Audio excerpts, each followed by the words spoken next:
I just got a timeout sign, but it did say 2:30. Now, okay, I wasn't getting mic'd up yet. I'll start that again. Good afternoon. Welcome to the fourth quarter Resident Association meeting. There's a number of items that we'll be going through today, but first of all, we're going to ask Dirk to get up and lead us in devotions.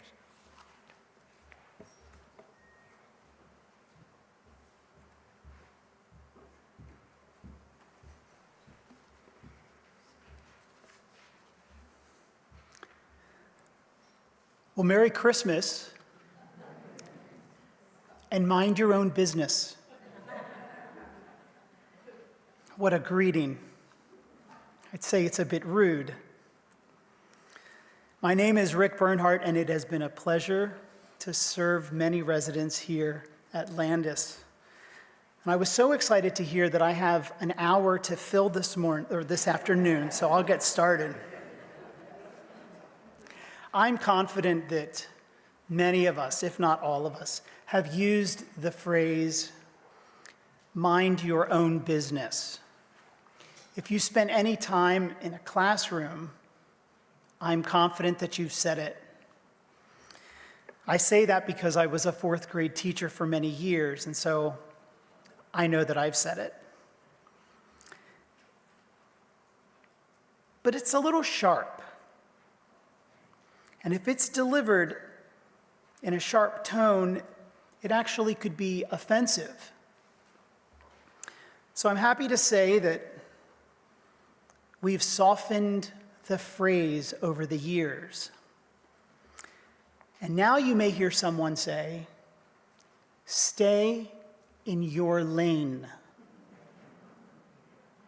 It's a little softer, isn't it? Means the same.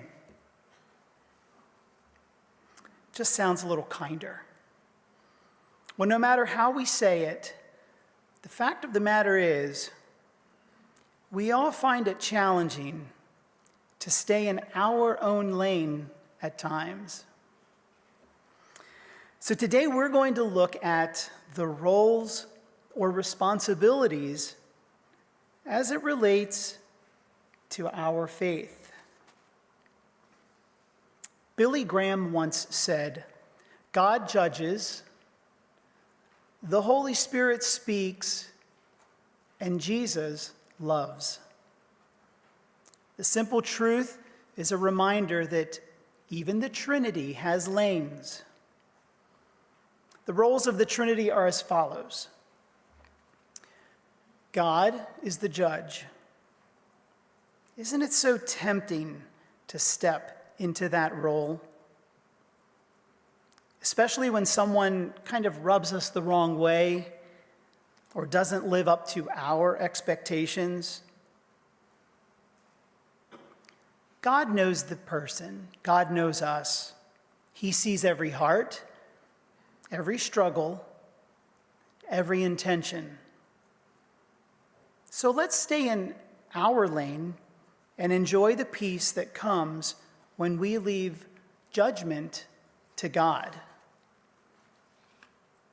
And then there's the Holy Spirit. The Holy Spirit speaks. The Holy Spirit has an incredible way of convicting hearts and guiding lives. Sometimes we think we need to take over that role, offering unsolicited advice or trying to fix others. That's not our lane either. The Holy Spirit speaks in his own perfect timing, and our job is to pray, trust, and be patient. Leave the convicting to the Holy Spirit and focus on being a source of kindness and encouragement. And lastly, Jesus. Jesus loves. In Philippians 2, we're told to be like Jesus, who came to love and to serve. Following Jesus means loving others, even when it's not easy. It means sharing peace in our words, through our words and actions, showing kindness to those who need it most, and forgiving as we have been forgiven. The Bible doesn't call us to be like God, the judge. The Bible doesn't call us to act as the Holy Spirit and try to convince others. Instead, we are to be like Jesus and to love others. So as we prepare our hearts for Christmas, let's stay in our lane and let's focus on doing our job,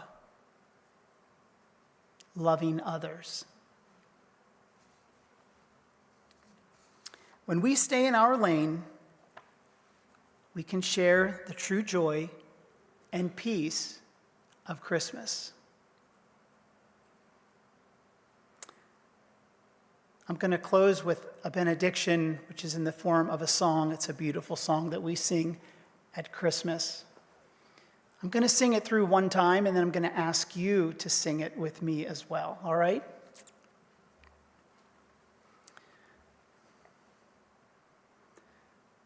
Let there be peace on earth, and let it begin with me. Let there be peace on earth, the peace that was meant to be. With God as our Father, children all are we. Let me walk with my family in perfect harmony. Would you sing that with me? In that key? Good luck. Here we go. Let there be peace on earth, and let it begin with me. Let there be peace on earth, the peace that was meant to be. With God as our Father, children all are we. Let me walk with my family in perfect harmony.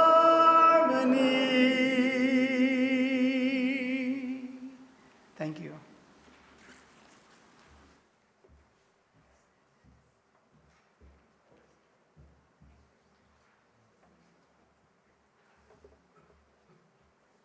Where do you go from there, right?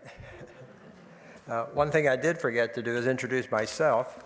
I am Lester Zern. I'm Vice Chairman of the Resident Council, and I'm filling in for Doug.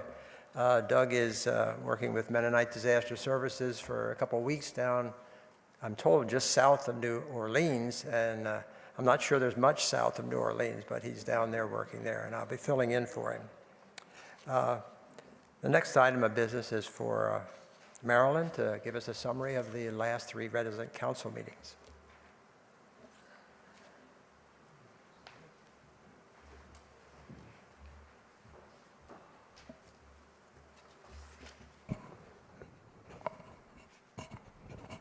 Good afternoon.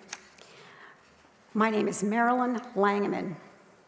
The Resident Council has met 3 times since the last Resident Association meeting held in August. I will summarize highlights of those 3 meetings. The Uniguest resident app has been revised to list staff by first name, department, and role. Tech support is available from a Parasol technician dedicated to helping residents. New software to improve mass communications has been chosen. Residents who live independently were asked to bring their documents and get a new photo to update records in point-click care. The new electronic medical records system is leading to greater efficiencies. Doug Garrett made a presentation to Resident Council on items that can be recycled at Landis Homes. Plastic is expensive and costly to recycle and remains a big challenge. Dining is trying to use plastic only when there is not a good alternative. Our commercial hauler sometimes dumps recycling in with garbage if there's a holiday or labor shortage. Landis Homes has a no soliciting policy, and residents are to call security if they have concerns. Political signs and political literature are to be kept in personal space. East Campus expansion has begun, and all 35 units have been sold. Marketing for the first 2 hybrids to be located in the Meadows will begin in January. The House of Grace guest house will be renovated after the Christmas holiday season. Renovations to common areas are being done as part of a 12-year plan. Outdoor LED lights have been installed, resulting in better lighting and lower electricity costs. Call boxes at the hybrid homes were problematic since February and have been replaced. A very brief power outage in November affected elevators and other equipment. It has taken a lot of work to resolve. The path to Oregon Dairy will be closed until the middle of next year due to construction.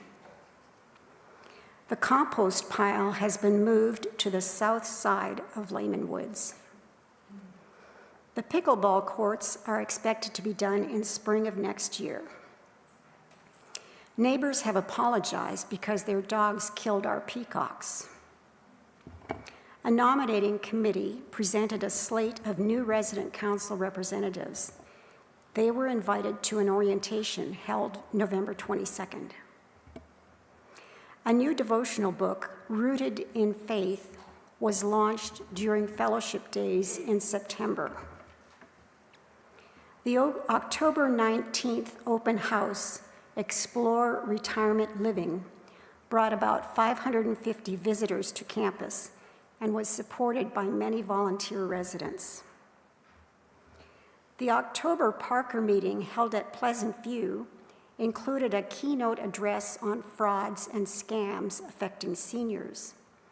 The full report from Everett Meyer is attached to the minutes and includes helpful hints.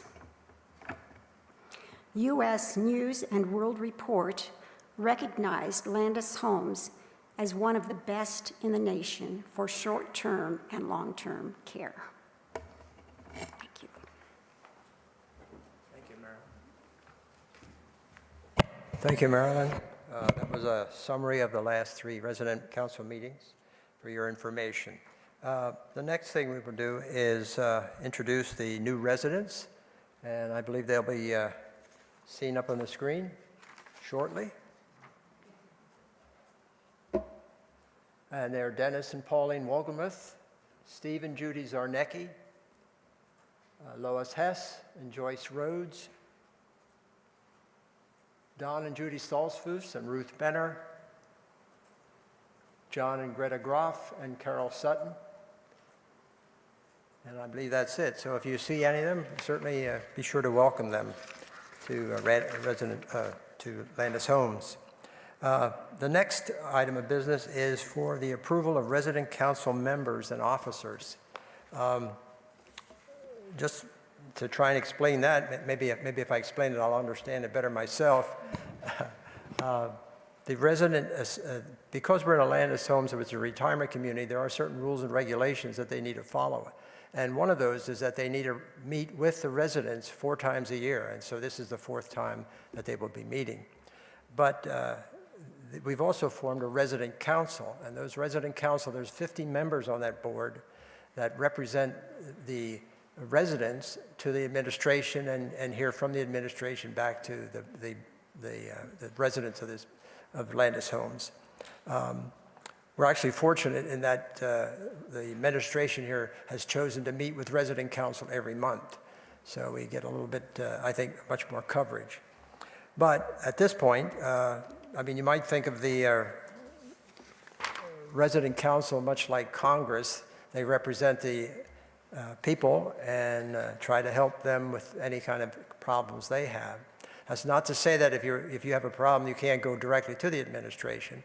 But if you need help with that, the resident council and your specific representative is there to help you. But the only difference between the resident council and Congress, if you will, is we have term limits. So right now, the resident council has 44 assigned members. Those are people that are assigned to specific areas of the campus. And there are 2 resident council members who are at large, and then there are 4 officers. So at this time, we have 12 resident council members that are assigned to specific areas that are up for approval. There's 1 member at large that's up for approval, and the officers, 4 officers are up for approval. They will be on the back of your agenda if you hadn't seen that, if you didn't look there, or if you look there, you'll see those highlighted there. The only ones that aren't highlighted is as the officers. The officers get to serve for 1 year at a time, and then they have to be approved again. The resident council members have 2-year terms. Is there any questions about that? You've had an opportunity, I hope, to look at those new members. If not, do I hear a motion to approve those designated, including the officers? Tim is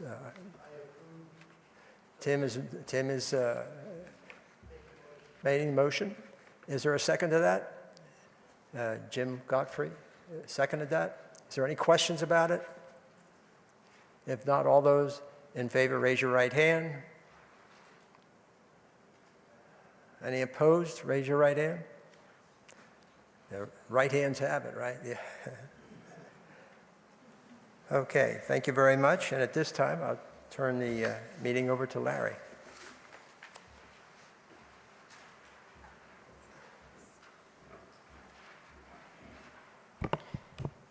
Thank you, Les, and good afternoon. Welcome to all this special season of the year, the season we celebrate the birth of Jesus, who Rick shared about, inviting us to love, and I think inviting us to live out our mission here at Landis Homes of honoring and enriching the lives of aging adults and your families, together in a community of Christ-like love.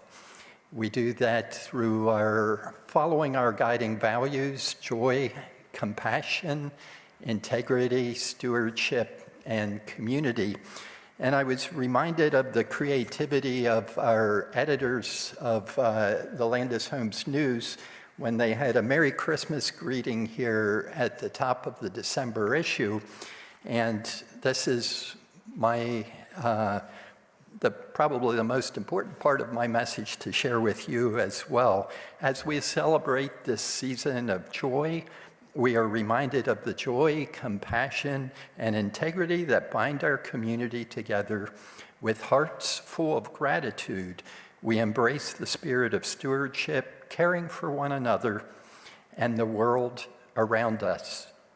May this Christmas bring peace, love, and a deep sense of belonging to each of you. Wishing everyone a blessed and joyful holiday season. So in that spirit, we as the staff team come to share with you here this afternoon.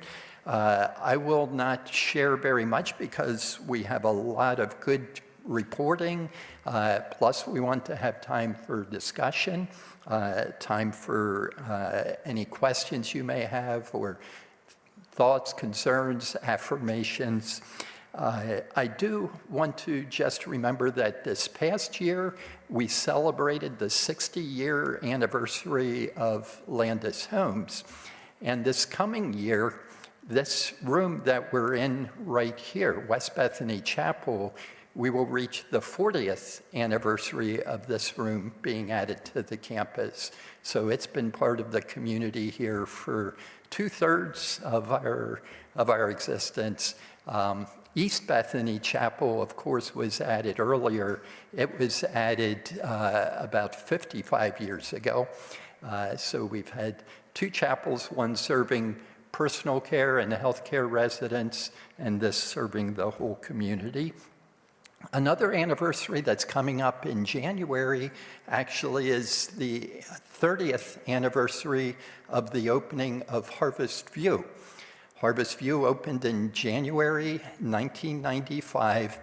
We were a community of about 420 residents before Harvest View opened, and by the time that it was filled within about a year, 125 apartments, we were up to close to 650 residents. So in 1 year, we grew by 50%. There's been no other year in the history of Landis Homes that we've grown that much. And grateful. There, I think, are still a few residents who moved into Harvest View those early years in 1995, 96. So grateful. You know, we're looking forward in this year to welcoming new residents moving on the east side of campus as well. So we've continued a journey of growth. It's a healthy journey, and we're grateful for your choosing Landis Homes and joining us in this journey as we serve you. Really grateful to all team members here at Landis Homes, including those who are sharing here today. So we'll turn it over to Yvonne and the rest of the team. Thank you.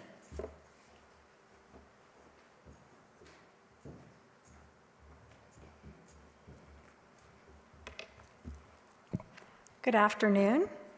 Greetings to those of you here and those of you watching. I'm Yvonne Berge, and I'll give you a brief update on what is happening around Landis Community's operations. First, I am so grateful for each of you and for each team member that serves. We are truly a community where you bless team members each day, and I pray that you are blessed by them also.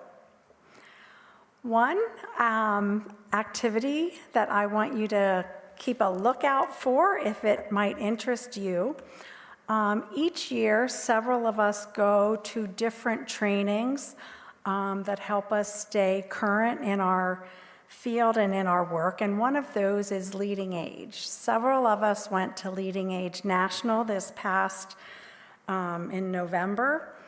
And there I presented along with Elizabeth Soto.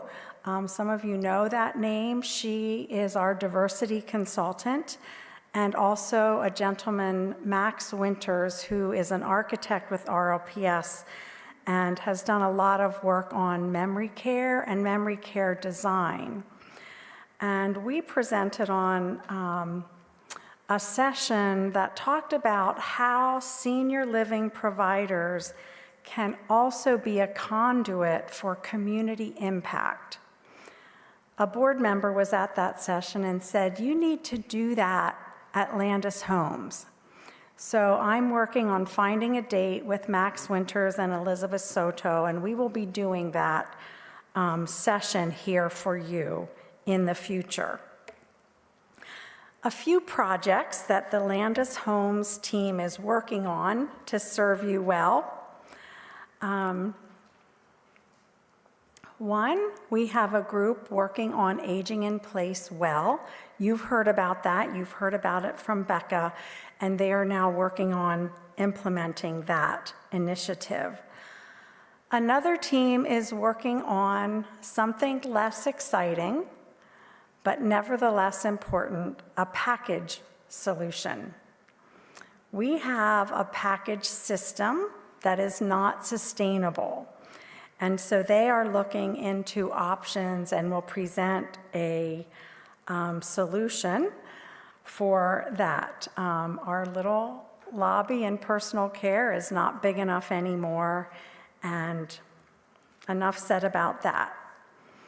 Our work on dementia-friendly Center of Excellence is in full speed ahead. We've had a wonderful start since April, and currently we are finalizing our 5-year plan, and then we will back up and say, okay, to get there in 5 years, what is important in year 1?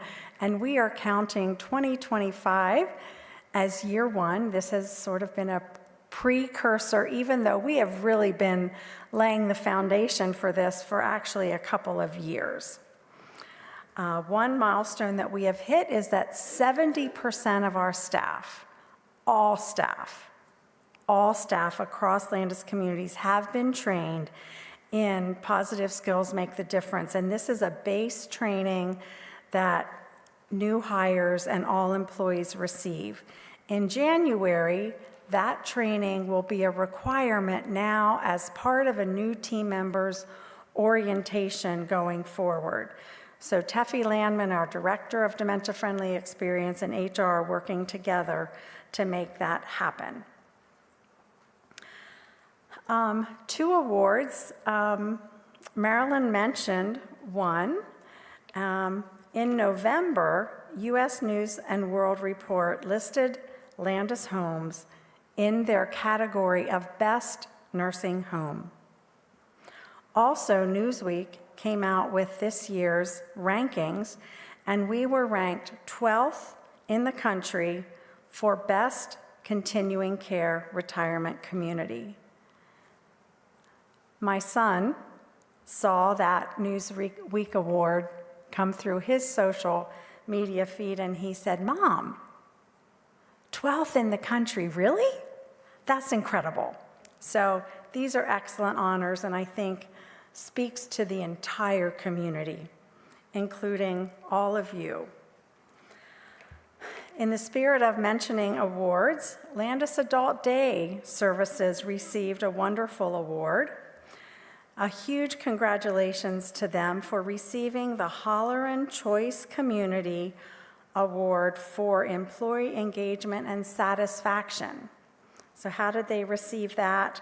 Well, they fell within Holleran's top 15% benchmark in that category. So kudos to Adult Day. And for Landis at Home, we have a partnership with Friends Life Care, and a Landis at Home caregiver received a caregiving award. Carmen Garcia was mentioned by Friends Life Care in a caregiver award. Carmen has worked for us 4 years as a CNA, and the comments included, she is a compassionate caregiver who sees her job as a calling, not just a job. And I think that's true for most of our caregivers, if not all. So next, after Corey's up next, and then you will hear from many directors across Landis Homes. Corey.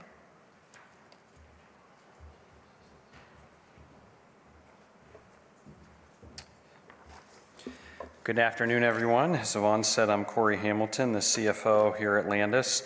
A couple of updates. One thing I wanted to mention, just for everybody, we are aware that there's phone challenges, primarily with South Campus, it seems. We're conducting a kind of overall network analysis right now because the problems have not just jumped out at us to say, here, fix it. It's been very intermittent, and intermittent IT problems are the most challenging to find. So we are doing a full review of the system to see if we can't figure out what's going on there, including engaging with the manufacturers of the software and the hardware and everything. Unfortunately, we have not been able to find it to date, but just wanted you to be aware. that is happening, and we're just about approaching the 6-month mark with Parasol. Been some good things, some bumps along the way. We've been kind of each quarter, well, almost every week, but really at the end of the first quarter and at the end of this quarter, doing a more formal review of that relationship and processes and how things work to hopefully capitalize on areas where we can improve and make things better. On the residency planning side, I'm sure all of you have seen construction started, right? There's been some blasting of rock, unfortunately, in Pennsylvania, especially this area. You often hit rocks, so they are digging and drilling and whatever they do to get that out of the ground. Not aware that there's any problems with timing at this point, so we're probably looking at September, maybe October, November for completion on the new units over there, but that is moving forward well. And then many of you probably saw in the bistro, we had boards up for the hybrids. They're the Meadows hybrids. We are planning to start marketing 2 of those 4 buildings here starting. We're sending out letters now, and we'll probably actually start taking reservations in March. We're going to look to do 2 of them right away and then wait and probably do the last 2 a little bit later. There is some complications in terms of moving maintenance out of Lehman Place. We have 4 residents that are in those cottages right up at the front of the property along Oregon Road that come down. So Sarah Short and Becca Johnson and her team have been working with them to get them relocated, which you can imagine is, challenging and hard, and we're trying to be very respectful of them in that process. But we're hoping that construction on the hybrids, on the Meadows hybrids, could start maybe in July of 25. Now those would be a little bit longer to build, so they probably would be about a year and a half, maybe 15 months later if we're lucky that those would be completed, so they'd be finished sometime in late 26. A couple of things I wanted to address just based on the feedback that came in to just remind everybody, and I think I've said it before, when we do new projects like that, the financial feasibility of those projects has to stand on its own. It's not as if because we're doing a new project, that means that we can't do something else here on campus. The feasibility has to stand on its own for new units, so it's not slowing down other things that we want to do on campus to build new units. If anything, because residential living tends to be where, as an organization, retirement communities tend to make a little bit of money on skilled care and personal care. It's really hard to even break even. So hopefully over the long term, it will actually be accretive to the organization and will help our profitability and maybe give us a little bit more money to do some other things. Make sure I got all my notes. Okay, that was it on that. But now I want to talk for just a minute, and I think Hunter, is this turned on? I'm not sure. There we go. We had some questions about Medicare Advantage plans, and so I wanted to address these just real briefly. And next year, based on residents asking questions about insurance plans, Medicare Part D, Medicare Advantage plans, we're going to have Everence come in and do some presentations well in advance of when you're signing up for insurance. But just wanted to hit a couple things in particular with Medicare Advantage because I've had questions on this. If you can think of it this way, with Medicare, the government is on the hook for your health insurance, basically. And with Medicare Advantage, they're taking some percentage of that pool they have set aside, and they're giving it to private insurance companies. So, in the Medicare Advantage plans, some of them offer really low monthly premiums, some include other things, and that's great, but you can imagine if they're going to stay in business, they've got to have a margin somewhere else. And so oftentimes, while they're lower on the front end with premiums, they have copays and deductibles on the backside when somebody becomes ill or gets sick that cost them more than they would have under Medicaid or Medicare. That's individual for each person, whether that's beneficial or not. If you're a healthy person, you'd be glad you took the Medicare Advantage premium. If you're not, you probably wished you would have stayed with traditional Medicare. As an organization, I will say, however, we receive less when somebody's on Medicare Advantage than when they're on traditional Medicare.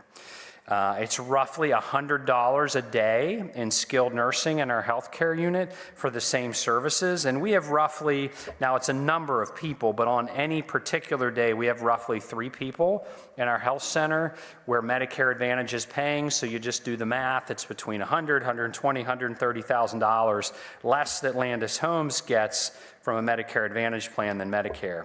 And then they also pay us less for Part B therapy services. That's around $50,000 a year. So just to keep in mind that you may be saving on the premiums, but the difference in reimbursement that we get just get passed back through to the rest of you as residents. It's just run through the monthly fees because we're getting less reimbursement.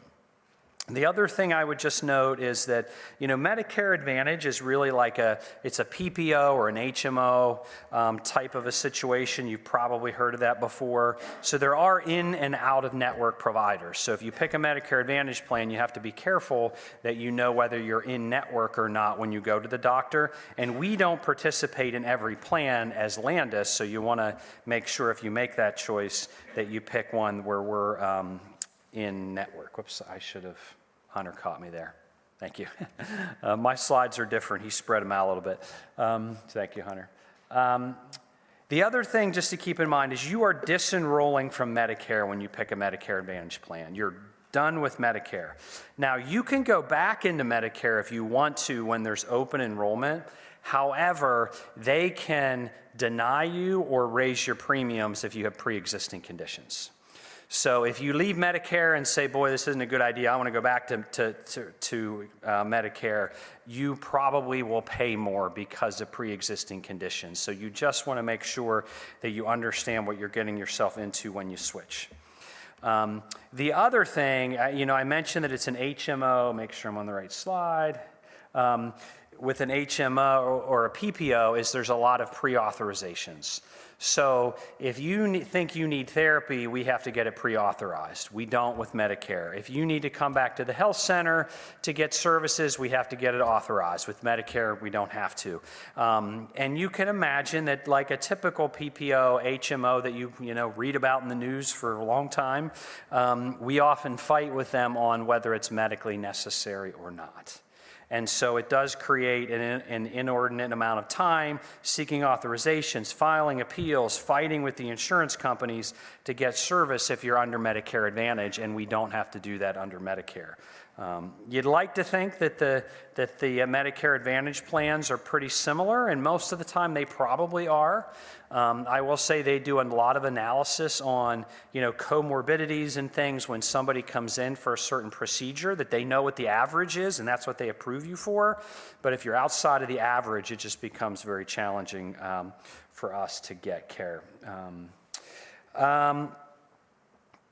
I mentioned, actually, I was out of order there. I'm sorry about that.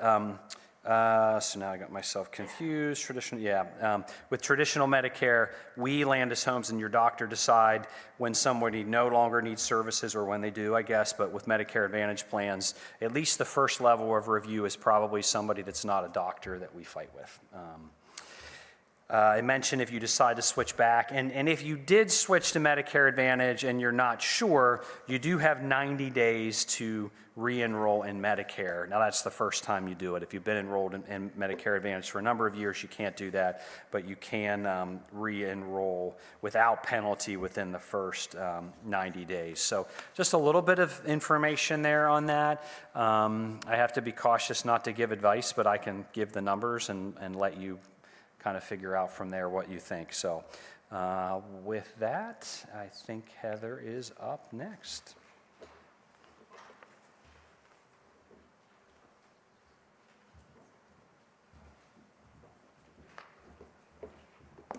Merry Christmas, everybody. My name's Heather Kessler, and I serve as the VP of Health and Campus Services. I know Yvonne mentioned a couple of these items, but I wanted to expand upon them a little bit more, just to give a little bit more detail. And one of those announcements I did talk about in the resident council as well. So just wanted to expand and share the importance and how proud we are to be recognized by U.S. News and World Report as one of the best nursing homes in the country for both short-term rehabilitation and long-term care again in 2025. This prestigious honor highlights Landis Homes' dedication to providing high-quality care, personalized rehabilitation, and long-term care services for residents and their families. The U.S. News Best Nursing Homes rating evaluates nursing homes nationwide based on factors like resident care, safety, staffing, and health inspections. Landis Homes' inclusion in both categories demonstrates our commitment to excellence in nursing care and rehabilitation as part of our mission in serving aging adults and their families by honoring and enriching their lives in a community of Christ-like love. So again, please join me in congratulating the healthcare team on this incredible recognition. We have an amazing team dedicated to quality, best practices, and exceptional outcomes. Each team member serves with the highest standards, all while living out our guiding values of joy, compassion, integrity, stewardship, and community. And we're so excited. We're celebrating with each department and each team member to honor them and the great work that they do. Yesterday, I'm not sure if anybody was able to come over to healthcare or personal care, but we also enjoyed our Christmas socials in healthcare and personal care. There was many team members and residents who helped to volunteer, and we had a wonderful time of fellowship in both healthcare and personal care. And I know tomorrow we'll have another special social as well for residential living that we're looking forward to for Christmas.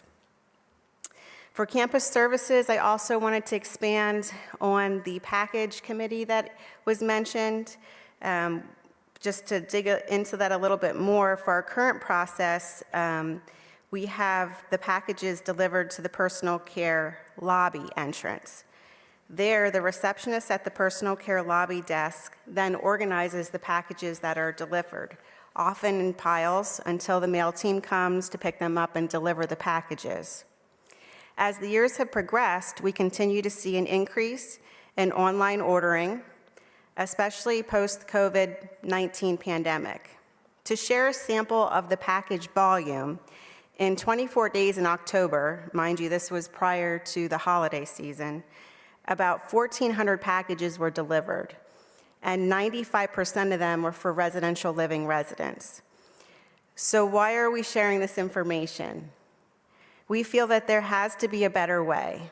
The personal care entrance is not ideal for package delivery due to the location of the entrance, parking lot, as well as how many boxes can be piled in the entrance at the personal care area. So we did want to share, we're on it, we formed a committee, and we're reviewing different options for package delivery process. Nothing is affecting you at this time. We're just sharing that we did have our first kickoff meeting. We will be meeting bi-weekly to work on this area and updating you in the future, with hopefully an end goal as well in mind to have a beautiful personal care entrance without boxes piled high. So thank you all, and I hope you have a wonderful Christmas season and holiday season.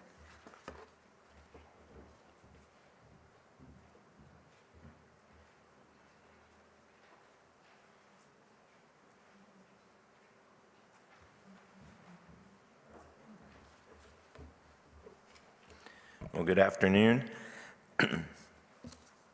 My name is Larry Ginrich, and I serve as the Director of Communications and maybe I won't be doing this, and Engagement. Recently, I was very pleased to help give guidance to our every 2-year survey of residents. We feel it's very important to give you an opportunity to feed into what we are hearing in a very complete way, and I was really grateful that this year we had 444 persons from across all levels of care who took part in this survey. And if you aren't able to see the statistics here, we do have some copies in the back that you can pick up on your way out.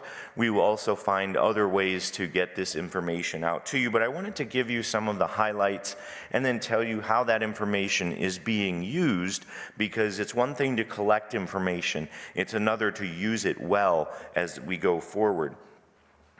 You see there are green circles and blue circles. The blue circles on these charts represent something called the peer data. And what that is similar organizations like us that we can mark ourselves against. We call that benchmarking. And I'll just give two examples of ones that we are benchmarked against. One is Cross Keys, and the other is Messiah Lifeways. Both of those were a part of this cohort of people who were looking at how we do. And so you can see here our overall score, we were higher, responsiveness, we were higher, safety, we were higher. And then you can see here on this part, positive feedback. Staff was one thing that was mentioned over and over by you as residents as being of value here. There are three numbers that I really wanted to point out. One is in the highly satisfied range.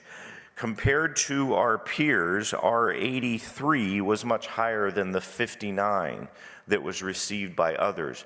We are very appreciative of the way that we are able to provide a place where you feel highly satisfied, but we know there's always room for improvement. In the bottom, you can see our dining services score of 83 was higher than our peers of 76, and our environmental services at a 90 compared to 84 for those against who we were measured. Couple of things, activity reports. These are word clouds based on the number of times that they were mentioned. Certainly trips was the biggest one mentioned. Pickleball was mentioned, music, movies, activities, buses. Our transportation score, having to do with the shuttle and on-campus transportation, 91 to 85 for our peers. But the one that I really wanted to point out is something called our Net Promoter Score. And that's where you subtract the percentage of folks who were detractors saying, I wouldn't recommend living here, from the percentage of those who are promoters, those who say, absolutely, I would live here. And so our 76 was 16 points higher than our peers, something, again, that I'm very grateful that we have been able to do. This is quality of care. Again, we were higher. Quality of staff, we were higher. I highlighted the quality of food. That's always something that we get lots of comments about. And we get comments saying, it's great, it's perfect, don't change a thing. And we get comments saying, we really wish we could have this X, Y, or Z, or temperature. We take all of those comments to heart, but we are grateful to see that we were able to receive an 80 compared to the peers that we look at. And again, you can see our scores were in the green, 93 to 90, community advocate, 94 to 89. That's a score where saying you're someone who will be advocating for us in the community. Again, we had a word cloud of the positive feedback we received, and again, certainly staff was the number one answer of what people responded. This, I'm sure, is too small for all of you to see, but we asked the question, what words sum up the single most beneficial part of living at Landis Homes? And I used some technology to mash all of your responses together and said, what are the themes that we hear? And they came out, the number one theme was care and support. Then community and belonging, positive environment, personal well-being and routine, and engagement and participation. All things that we are working to see if we can do even better, but we are very grateful to see where that was. Then we asked the question a little bit differently. We said not what is the most single beneficial thing, but what positive information would you like to share with us? And again, I took all of your 444 responses, squished them together, looked through them, and used artificial intelligence engine to help me come up with some themes. One, appreciation for the care and support, positive experience and environment, personalized attention, staff friendliness and professionalism, and reassurance for distant family members. Just as we appreciate positive words of encouragement, we also want to hear where we might be able to improve. And so we did the same thing. We looked at all of your responses. What we've done is we take the names off and we take the comments and we share those comments out with leaders in the areas. And so we can see what kind of themes are coming. We learned that we could communicate a little bit better. We learned that people really appreciate when they have consistent team members working with them over time. There were a few, and thankfully very few, comments on the quality of care and safety, our responsiveness and efficiency. And then there were also, even in these comments, some positive remarks on staff demeanor, and then a couple of desire for specialized care. And that was something that we've looked at as well. So what are the next steps? So what? So we gathered all this information, you gave of your time, you talked to the person on the phone, you filled out the questions we asked, but what are we doing with that? The first thing we did was go to the leadership team, and I submitted, in essence, basically what you've seen here. Now I am spending time with each director and leader, going through the details specifically for them. And then the next step in the coming weeks here, even most of them are going to happen yet before Christmas, I have been invited to come and sit down with the larger teams. So all of the laundry folks, all of the housekeeping folks, and we will go through some of the themes. Again, they aren't going to know who said what, but they are going to see the themes that have developed and how we might be able to go forward. And then those team members and their directors will incorporate these comments into their goals and their planning for the coming year, so that this valuable information that we have gathered will be used going forward. So once again, I really thank you for your participation in this, and you can continue to see the results of these information gathering exercises as we go forward. Thanks.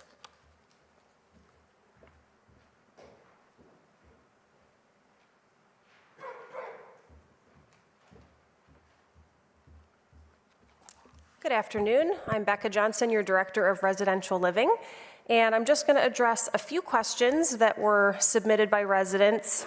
I kind of like it when like 3 questions are basically the same thing, because 1, I can answer it with 1 answer, and 2, it tells me that this is a theme that kind of tells me I should probably put some energy into figuring out how we can solve this problem. So I actually had 3 questions all about if there was a different way for us to provide like a bus for medical visits for residents. This is something we have been asked in the past, and we started to look into the feasibility of transporting people to medical visits. I will be honest with you, it is more complex than it might seem. And we started talking to other communities that are similar in size to us to find out, is anybody doing this? Are you having success? There were a few that are they have this circuit. They're basically running kind of like their own version of a public transport, and then you just get dropped off at various places at a set time, and you have to sort of orchestrate your appointments around that schedule. So what we're going to be doing is taking a deeper dive into what might this look like. Is this feasible? We would like to, in the new year, you'll see something come out. We'd like to bring some residents who are interested in this and have some ideas. Even in this room, you guys together probably have at least 100 providers.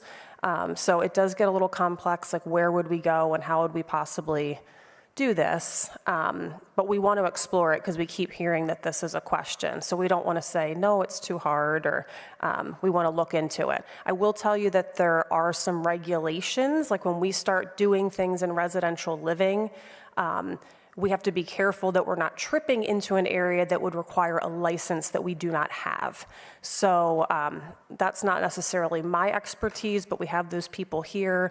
Michelle Seipel and I have been talking just to make sure that I'm not trying to do something that puts us in a space where we don't belong. We don't want to do anything that the Department of Health doesn't care for. So more to come on that, but we do hear that as a request, and we want to find ways to meet your needs, that it's not, we hear that it's expensive to get transportation, and we want to do everything we can to meet your needs. So just know that we'll dig in there a little bit more. We also had some questions that Corey did somewhat address, and I'll just hit on it again. Questions about Part D education, and if we could do a little bit of that, before open enrollment, so folks have a sense of, what's coming. So we are really looking to Everence, who is just a trusted partner that we can really rely upon. We have a lot of missional alignment with them, so they've been very open to doing some more education, and we're going to try to do a better job of bringing that information to you next year and in advance of when you need to make decisions. And then just lastly, I wanted to say thank you. There were such wonderful words of appreciation in the comments. And that's just such an encouragement to the staff. And I just, I support a couple different teams, but Janice Hess and Anita Miller of Life Enrichment were named multiple times for their work in finding great activities. And I feel like activities is sort of like dining. One person loves it and the other person hates it. And it's a little tricky to find something for everyone. But I think when I see them working with people, when I hear them talking, they really want to provide entertainment and trips and things that you guys really like. So please feel free to give us feedback if you have ideas. But really grateful for the positive words that were shared, because that's super encouraging to the team, so thank you. And next we have Darren Horst.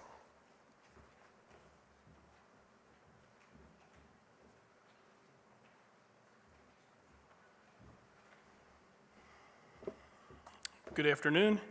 My name is Darren Horst. I'm the Director of Facilities. I just have a few questions I'll be answering, and then sharing about a project that we have coming later next year. Corey mentioned that we have, over at the construction site, there's some blasting taking place currently, and that we've had 2 blasts so far. There's going to be one this week and one next week as well.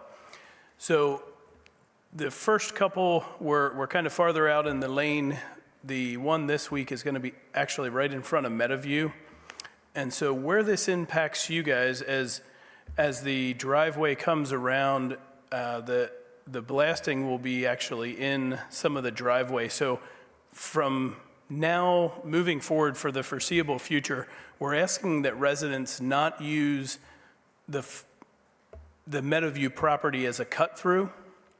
So currently we have a drive and a small parking area to the back of Meadowview for any of the team members who are using the clinic, or our residents, team members who live over there. But please don't drive around the barn property, because they're going to be digging that up pretty soon, behind the barn and then in front of it as well. And again, a reminder, please no walking through the construction site. Currently, they've been just pushing dirt around. The more they push around, the more dangerous that's going to get, so please no walking through the site. We did have a question about when the pathway to Oregon Dairy is going to open up, and that is still slated for late spring, late spring, midsummer in that neighborhood. E.G. Stoltzfus is well aware the pathway is very important to us and to you, and so they're going to open that as soon as they're able. Some of that has to do with when we can get soils stabilized over there and probably some grass seeding started. So that's kind of the defining point that allows us to reopen. Next question had to do with our updating. When we update finishes in apartments and also common areas? And that's a great question. Many of our apartments and cottages are being updated with new kitchens at turnover time. Typically, when the kitchens are approaching 25 years old, we would take that a year or two either way. If there's an apartment or accommodation that was pretty close to 25 years, we'd factor that in. But that's how long we've figured the kitchens are good for. So far, approximately 50% of the Harvest U apartments have had kitchens and baths renovated within the last couple of years, and those are pretty extensive. They're significant renovations, and kitchens are not something many of you know. At the 12-year point, we offer a redecorate, where that's typically more of a cosmetic, painting, flooring, and we look at appliances at that point and a few other things. Kitchens are not really in that list. Honestly, that's a pretty significant renovation, so that is not something that we include in the redecorate renovation. On to the common areas, we do have a process in place. I mentioned a couple of months ago at one of the resident councils, renovation process and schedule for renovating the common areas. So we're working our way through those now. We plan on at least one East Campus and one residential living building per year. That's kind of how we have it spaced out, so that each year we have renovations in place and we don't get to a point where we have 4 to 6 buildings that all need renovated, and now all of a sudden it's a ton of money. Harvest U is one of the next buildings that would be due to be renovated. Last time Harvest U was renovated was 2011. So in residential, that's probably one of our next areas, along with the 1500 and 1523 hybrid buildings would be slated after that. So I'm going to share now, before we get to the Harvest U renovation, we have a renovation for the Health Suite area.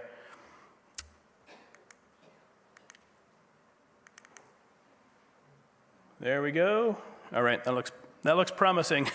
So we have a pretty significant renovation slated for the Health Suite space where the doctors are in what we call the annex.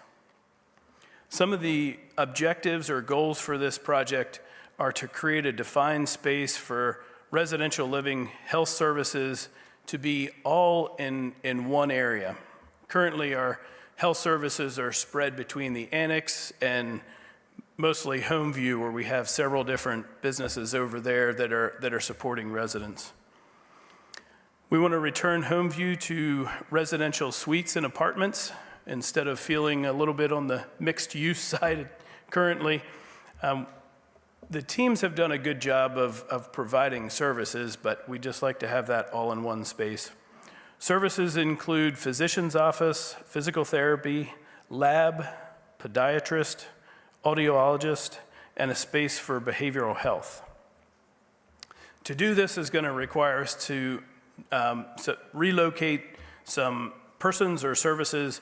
We'll have to relocate the quilt room, the executive chef's office, life enrichment assistant, and the Everence office. And the project is going to happen in several phases. Honestly, we've been working on this project for about 2 years. The space is tricky. The people are complex. So we have a lot of, it's a lot of persons and a lot of people are affected. So both residents and also the businesses like the physicians, the therapy office, and so forth. So several phases. Again, the quilt room, we'll have to move the quilt room, extend the Health Suite building. We'll have to create a temporary physician's office, and then the construction of the therapy area and renovation for a physician's office. This is a layout of the annex, and we'll call it the Health Suite area. Plan south. At the bottom of the page here is the annex hallway and general store doors right here. And this would be the end of the building currently. So Part of the project is going to include extending an additional 1,000 square feet to the end of the current Health Suite building. And this would be kind of the Homeview parking lot facing, this would face Crossings West for orientation purposes. So we'll have the current doctor's office, physician's office, and then therapy is up top.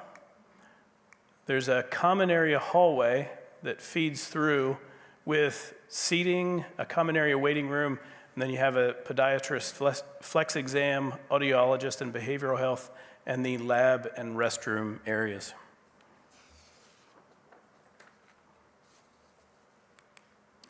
To do this, again, part of the phasing is going to require us to move the doctors out.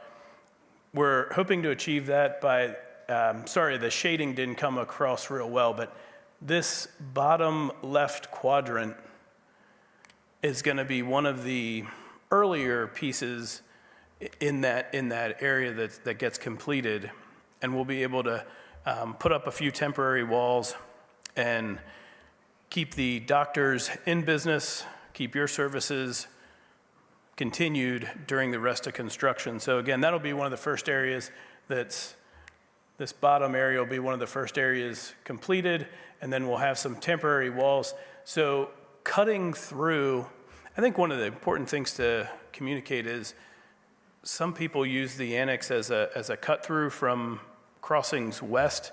You will still be able to get in Homeview. You would not be able to use the annex to cut through. So we'll be communicating as those changes take place. One of the important groups that we wanted to communicate with and have is the quilters. And so their space is currently right across from the general store. And we wanted to make sure that there's a good solid space that the quilters can go to. So we'll be repurposing, this quilt room area is currently the Everence Suite. There's a couple of offices in there. Everence is split into, there's a small office, and then there's 2 offices behind, back in this area, which many of you probably have never seen. It's a little access hallway. We're taking out a couple of walls and extending that entire area. So it'll be a big open quilt room, a lot of good usable space. The square footage is slightly larger than the current quilt room and laid out better because it's just more of a big box. We'll have some daylight coming from either side of that area and hopefully some good new lighting. Oh, and I'm sorry, from orientation purposes, for those of you who don't know, this would be the residential living entrance.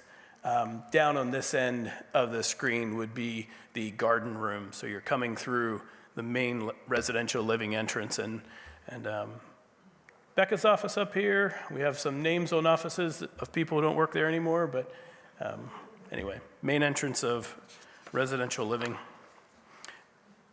These next 3 slides are just some renderings of the interior of the new Health Suite.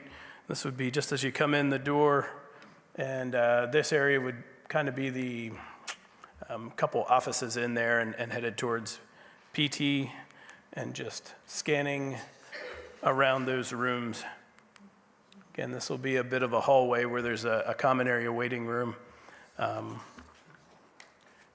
and serving all those different businesses. So our next steps, the bid packets have gone out to 4 general contractors last week. So we're getting pricing in the month of December. We expect pricing back in all the bids in early January and hope to have a decision on the contractor by early February. And decision on the construction start time we don't have nailed down. We're hoping for spring to early summer, something like that is best case scenario. So that is the project. And I think that's all I have. I will be introducing Daniel McLean next.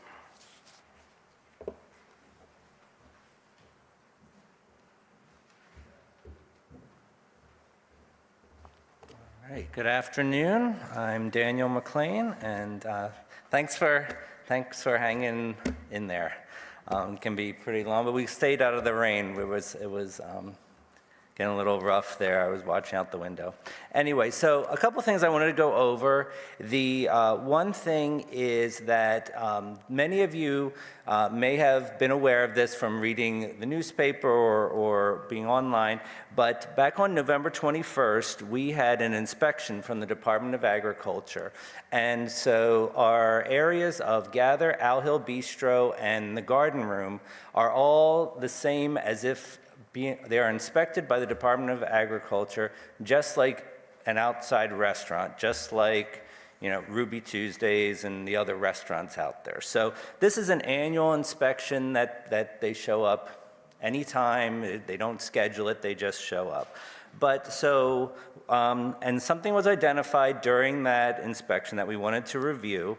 But first of all, we want to make sure that everybody's aware that we do hold a strong commitment to food safety. It's great if the food tastes wonderful, but if we're not serving it in a safe environment and making people safe, it really doesn't matter. So we work every day, the staff works really hard to make sure that we have a clean, safe environment for residents and guests. But what had occurred is that we were listed as out of compliance for the Owl Hill Bistro and the Garden Room West Kitchen because we didn't submit what's called a HACCP Food Safety Plan. That's HACCP. And that stands for, I should have a prize if someone knows this, but anyway, it stands for Hazard Analysis Critical Control Points. And what that is that when you have certain pieces of equipment that you're using, you are required to have a HACCP plan. And we did have a HACCP plan, and it's for a piece of equipment that packages food and basically vacuum packs food. We do that for some things, kind of like if you would buy deli meats or something like that, or pieces of fish or proteins, and it's sort of like vacuum sealed in the grocery store. We have several of those machines, and I've had them for quite a while here on campus. And it is a requirement to have a plan, which we did. What we were not aware of is that before using those pieces of equipment, we are supposed to send that plan to the Department of Agriculture. So we weren't aware of that. So when the inspector came, she asked about that. We were not aware of that. So they put us out of compliance for that. They took our plan, they're reviewing it, and they're scheduled to return tomorrow to continue the inspection and, you know, hopefully put us back in compliance. So of note, our friends at the L&P changed the word out of compliance to use the word fail, but really it was not a failed inspection. We were out of compliance on this one thing. So, you know, please, hopefully, if that caused some sort of concern, we apologize. But you know, we are you know, in good shape. And actually, the inspector gave us many compliments about how clean, organized, well dated. She really was complimentary of that. Of course, inspections, they don't put those things in. They only put the things that they identify. A couple of the other smaller things that you saw, may have read about, something that was sticky or things like that, those were all addressed immediately, and those were not the reason for the out of compliance. It was simply about this, a written plan that we had that they needed to have received that first, okay? One of the things I also wanted to talk about is that in an effort to be a little bit more environmentally conscious, we have made some changes in some of our areas for some of the to-go packaging. It was mentioned when the notes from previous resident council were reviewed, and so we have already reduced some of the amounts of plastic in some of our areas. So you may have noticed that in the Owl Hill Bistro, if you would take food to go, it's in more of a paper box rather than in plastic containers. The salad bar, it's in the salad bar in the garden room. If you wanted it to go, it's in more of a paper clamshell container rather than the clear plastic. We're trying to reduce it as much as we can. We still do have the plastic in the to-go cool freezer for the freezer meals, for the soup, and for some of those cold parfaits and sandwiches and things. We still do use those because paper does start deteriorating once moisture and temperature hits it. So it wouldn't be appropriate for us to store those things like that to sell in those areas. But we're still continuing to look at every opportunity we can since recycling plastics is becoming more and more of a challenge. Finally, I wanted to, one of the things that, I think, and thank you for the great feedback from the surveys, and I think our chefs do a really fantastic job with food. I know I'm biased by saying that, but I truly believe that. But one of the things is that we have been lacking a regular offering, a regular location where folks can be served, have a waited table service. So our plan is that around February, our plan is in February 3rd, we're going to be introducing our newest venture of tableside waited service for dinner in the Owl Hill Bistro. So our plan is to open for dinner service weekdays, Monday through Friday, and have waited table services, having waiters and waitresses where you order your menu and you're served there. You can bring guests or just have a meal by yourself there. And our menu will feature all of the current Owl Hill Bistro offerings, as well as some additional things that we're working on to sort of enhance that menu. So there'll be different things there at different price points. So if you're, looking for something lighter, like a sandwich, that'll be available, as well as some more dinner-y type options. Tables were going to be set and served on china, but a little bit more of a modern bistro style, not necessarily with white linens and all of that, but very, very in concert with what we're doing at the bistro, except we'll be able to serve you right at tableside. We'll accept reservations, but they won't be required. Payments are made just like how they are now. We aren't going to be accepting gratuity. But lunch service will continue at the Owl Hill Bistro as it is now. Our change is basically just for dinner time, Monday through Friday. It'll remain closed on the weekends, the Owl Hill Bistro. So that's our plan. But we can certainly morph and change this as time goes by as we get through 2025 to see where we actually have lots of interest. Now, in order to be good stewards of our resources and of labor, we will be making some changes for the garden room once this starts. So our plan is that we will be open breakfast and lunch 7 days a week in the garden room, and on the weekends, breakfast, lunch, and dinner. But weekday evenings in the garden room, we're not going to be offering service at that location anymore. That's way we can shift our labor and our efforts towards making this new restaurant venture as successful as it can. And we're also been looking at how people are coming to our areas, and some nights it's pretty light in some of the areas. So we want to make sure that it's well worth the effort that we're putting in place. Now we're going to still offer delivery and from the Owl Hill Bistro to anywhere on campus.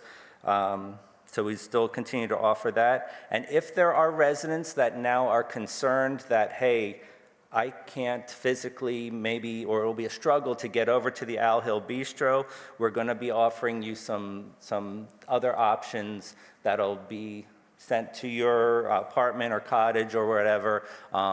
And right around the first of the year, we're going to be sending out sort of a little plan in place and a guide for how this new venture is going to take place. So look around the first of the year. We're going to, sort of introduce the new Owl Hill Bistro, maybe give a sample of what the menu looks like, and I'm happy to answer any questions that individuals might have up until that point. All right. Monica.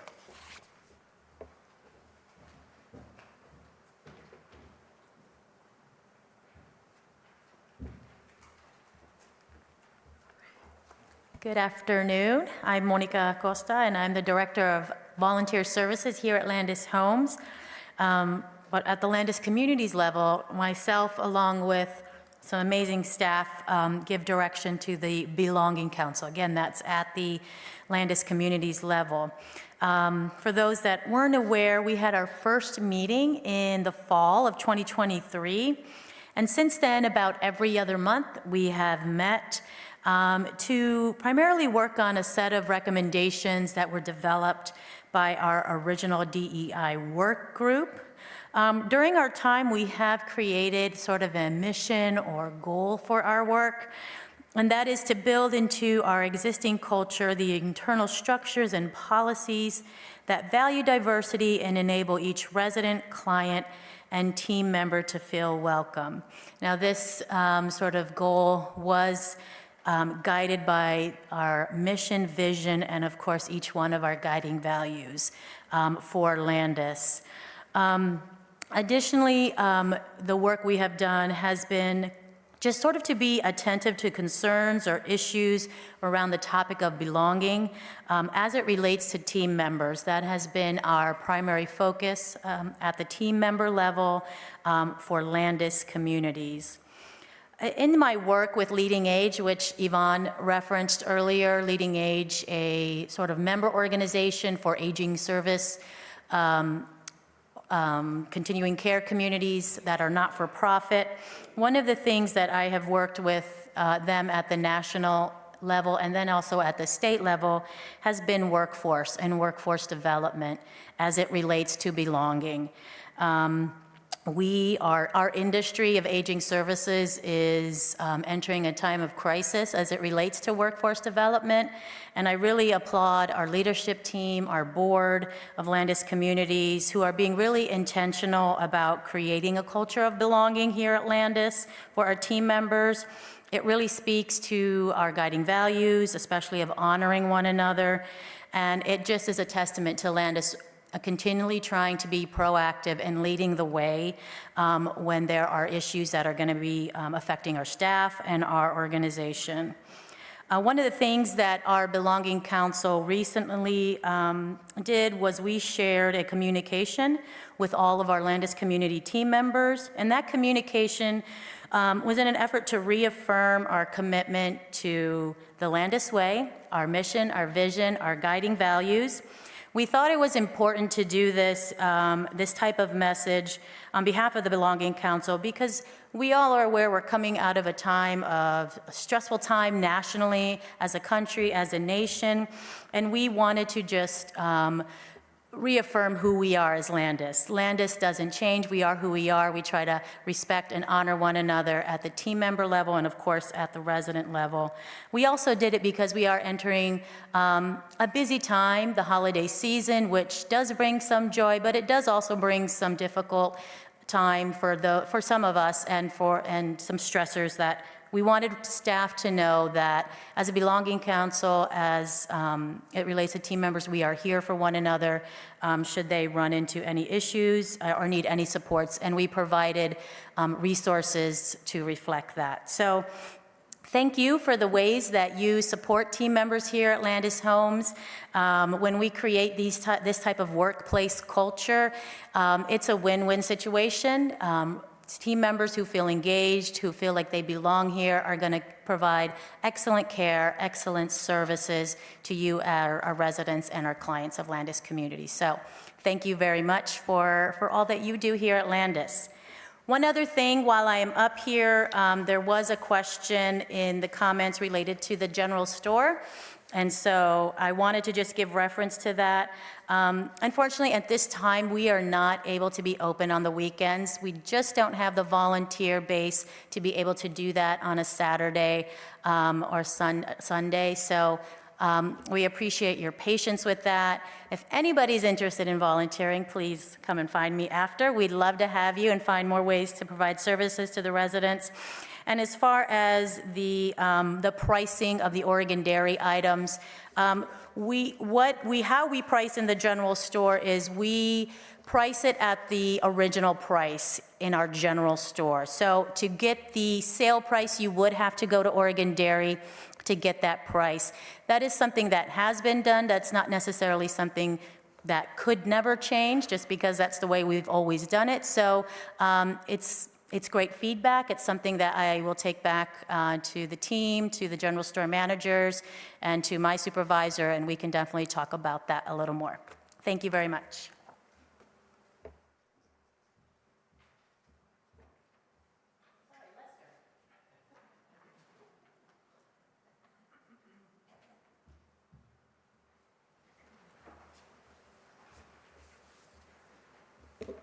I guess I would say, wow.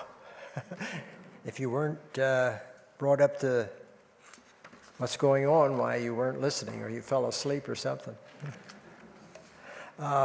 Anyway, now is the time for comments or discussions that someone may raise. The only thing I ask is that if you do have a question or a comment, please raise your hand and wait till you get a mic. Is there anybody that has any comments or questions about anything they've heard today so far?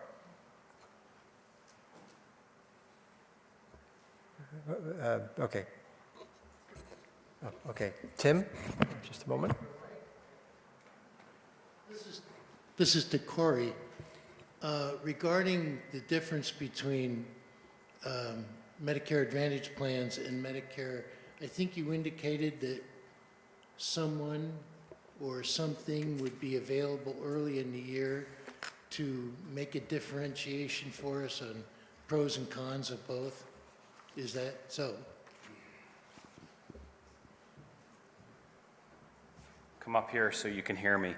Yeah, we've already talked to Everence. Open enrollment runs, because I don't know when it opens, October, about the middle of October to December. And so Everence has offered, I want to say it's 3 different times that they'll come in and give presentations to help people kind of understand the whole situation related to Medicare and what your options are.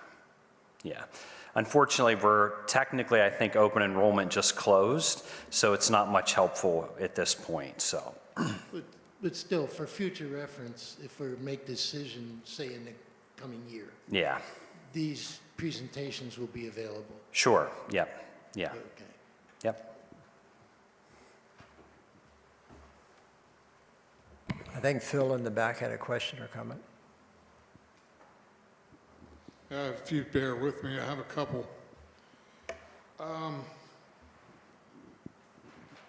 As a volunteer, when you go through the double doors of Conestoga House to Oregon House, you have 2 doors that you got to get open in order to get a resident on a wheelchair through. And I asked Heather if it would be possible to put magnets on those doors so that you could open them and they would stay until you got that person through and then you close them. The other thing is, not only for the volunteers that take residents through, but also you have your food service people, you have your cleaning people, and also laundry. And it's a struggle for them because you're fighting 2 doors to try to get through them. And Heather's answer was, it's not in the budget.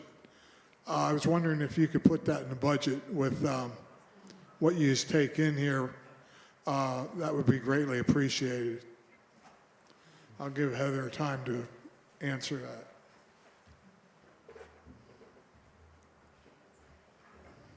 Thank you for that. And you are 100% true. We do have doors throughout campus that need attention. And I apologize to you if that was your understanding of what was communicated, but that's definitely something that we have doors in our budget this year. Not all of the doors, because obviously they're very expensive to put that magnet, to have the doors be automated.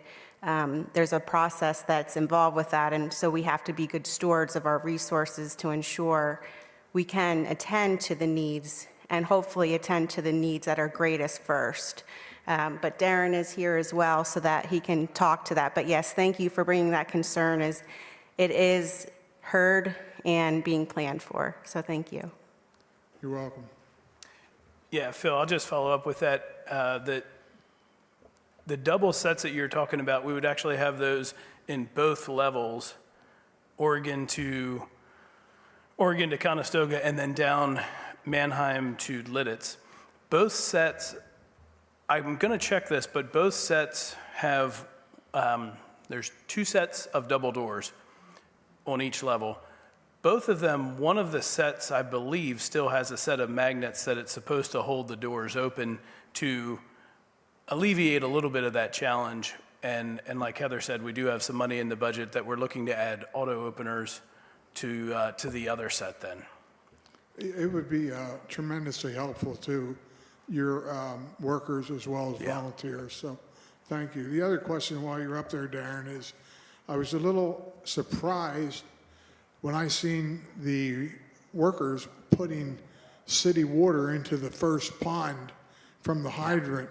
I don't understand why they did that, and the reason I say that is because Glick's Water Service has tractor trailers, and they will haul spring water instead of putting city water into the pond.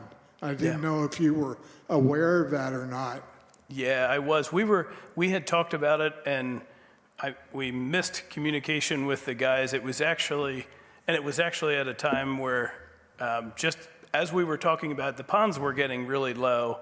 Anna, our volunteer who helps with the birds, brought it up and mentioned it, and we were watching the water levels in the ponds and felt like they were getting to a level where something really needed done about it. The one pond, the larger pond, actually feeds into the smaller one. This is the first time, I've been here 14 years, this is the first time that I've seen dry ground in between them, so there's just not a lot of transfer. So the grounds team and I were talking about it, and we said, should we just add some water here? Right about that time, and at that time then we got a notice from Lancaster City that there was a water shortage and that we shouldn't be doing that, so I missed them by about a day, and we had added water already. We're aware that there is Glick's Water Service, and they would, if you needed it, I understand that. Yeah. They would haul you water, and it's spring water. That's a good idea. Yeah, I hadn't really considered that. We have a dechlorinator that we hook on to the hose, so it takes out any chlorine, so we're not adding that into a water source. But good idea, though. That's something that we hadn't really talked through or considered. I'm always looking for a way to try to make something better. Appreciate it. Thank you. Thank you.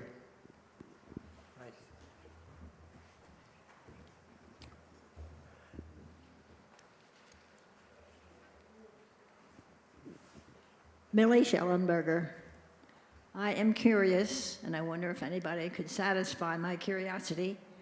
That hemlock tree that was outside the window at Everett's was cut down, and I'm just curious why.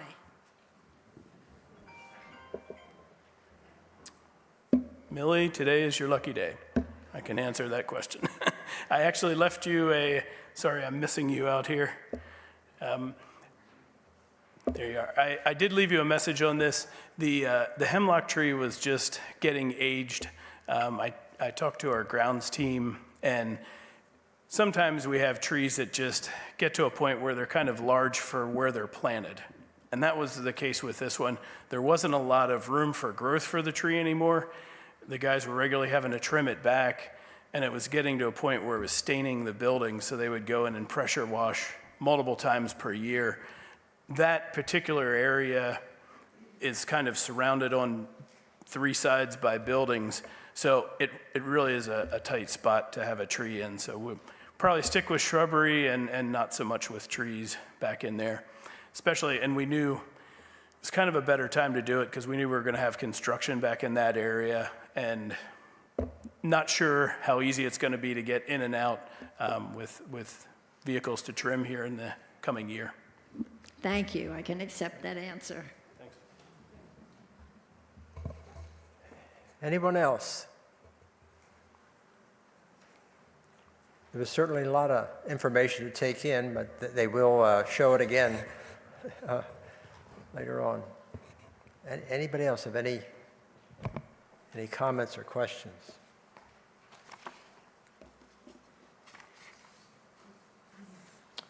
Seeing none, I'd like to just close this meeting with these words. As we wait on the coming of our Savior, may you be strengthened by his love and guided by his Spirit. Go forth in peace, sharing the good news of God's love with all you meet. So go in peace. Thank you.